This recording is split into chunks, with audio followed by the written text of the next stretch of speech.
Daripada terus memusuhi asam urat, bagaimana kalau kita berdamai? Tapi bagaimana caranya berdamai dengan asam urat? Kita akan bagikan tipsnya. Jadi jangan kemana-mana, stay tuned.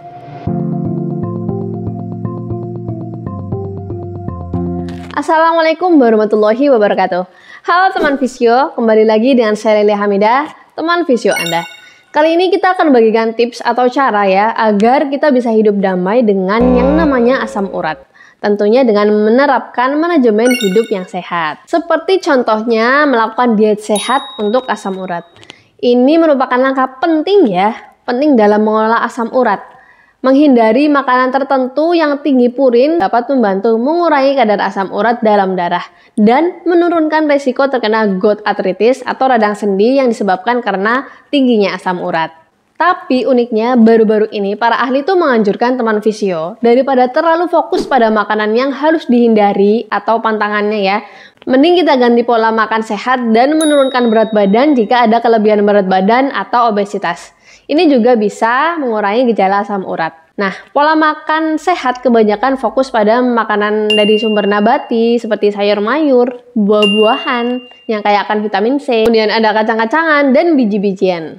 Ada sebuah studi tahun 2021 itu menunjukkan bahwa diet DASH ya, Dietary Approach to Stop Hypertension atau pola makan serupa bisa menurunkan asam urat lebih banyak daripada diet rendah karbo dan lemak tak jenuh.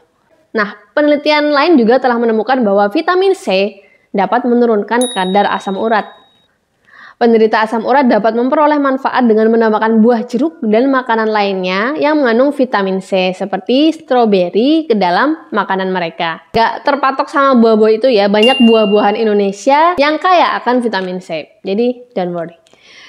Lalu berbagai penelitian juga menemukan kadar asam urat lebih rendah pada orang yang mengkonsumsi produk susu rendah lemak. Kan biasanya ada produk susu yang digayang low fat, high kalsium ya. Nah, ini kan dapat juga kalsium. Nanti kalsium bisa membantu mengurangi gejala asam urat serta melindungi tulang Anda. Lalu makanan seperti apa yang friendly buat penderita asam urat? Ya produk nabati ya, tadi seperti buah-buahan, buah jeruk, dan buah lainnya yang kayak vitamin C. Ada juga sayuran, biji-bijian. Lalu ada protein seperti produk susu rendah lemak, kacang-kacangan. Nah, untuk daging kita pilih daging tanpa lemak atau low fat ya. Dan unggas seperti ayam gitu. Juga ada kopi, ya kopi surprisingly juga bisa dikonsumsi. Dalam hal ini kopi tanpa pemanis dan creamer ya.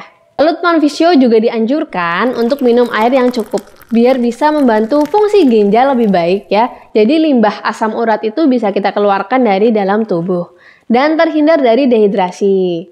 Karena ternyata dehidrasi juga dapat memicu gejala asam urat. Kemudian ada makanan juga yang harus dibatasi ya, seperti daging kaya purin ya, banyak kandungan purinnya seperti daging sapi, daging domba. Lalu ada makanan laut yang kaya purin juga, seperti sarden, kerang. Jadi ada yang sering komen di video saya sebelumnya, lah ini tuh nggak boleh makan apa dong kita gitu. Boleh kok teman Visio, tapi sebaiknya dibatasi jumlahnya ya. Lalu juga ada gula pasir juga perlu dibatasi karena gula pasir ini ternyata bisa memicu peradangan. Kemudian ada makanan pantangan, yaitu makanan dan minuman yang dimaniskan dengan sirup fruktosa tinggi ya, atau pemanis buatan lainnya juga berlaku ya. Itu sebaiknya kita no, tidak usah konsumsi lagi ya. Juga ada alkohol, rokok, itu juga udah stop aja ya. Nah, pola hidup sehat tidak hanya mencakup pola makan, ada juga hal-hal lain yang mesti diperhatikan. Misalnya dengan menurunkan berat badan, kalau ada kelebihan berat badan ya. Karena dengan cara ini dapat menurunkan kadar asam urat dan resiko serangan asam urat. Selain itu, teman Visio, menurunkan berat badan juga bisa mengurangi tekanan pada persendian yang nyeri. Jadi sendi Anda bebannya berkurang. Selanjutnya melakukan olahraga atau exercise secara teratur. Aktivitas fisik itu dapat membantu mengurangi rasa sakit dan kecacatan karena asam urat. Nah iya, kalau ada yang punya gout arthritis atau asam urat tinggi tapi malah membatasi exercise, itu malah bisa mengurangi fungsional dari sendi Anda. Misal ya, di lutut itu susah ditekuk. Kalau dibiarkan lama-lama ya susah ya ditekuk jadi kaku. Juga ada penelitian menunjukkan bahwa olahraga teratur dengan intensitas rendah hingga sedang dapat menurunkan kadar asam urat. Contoh, aktivitasnya seperti berjalan kaki, berenang, dan bersepeda itu lebih mudah dilakukan dan tidak membebani persendian teman fisio. Aktivitas ini juga memiliki resiko cedera yang rendah. Direkomendasikan agar orang dewasa seperti kita melakukan aktivitas fisik selama 150 menit atau lebih per minggunya. Misal kita olahraga 3 kali seminggu, berarti 150 menit bagi 3, kan nggak ada sejam ya, berarti 50 menitan doang. Tapi jika gout artritis lagi kumat atau flare up, jangan aktivitas berat dulu ya. Selanjutnya, konsultasikan dengan dokter Anda juga terkait obat yang harus dikonsumsi. Ke fisioterapis juga ya untuk merencanakan program latihan yang sesuai. Nah gitu ya teman fisio, adanya asam urat semoga nggak membatasi kita untuk bergerak. Malah sebaliknya, memotivasi hidup lebih sehat dan kembali aktif bergerak.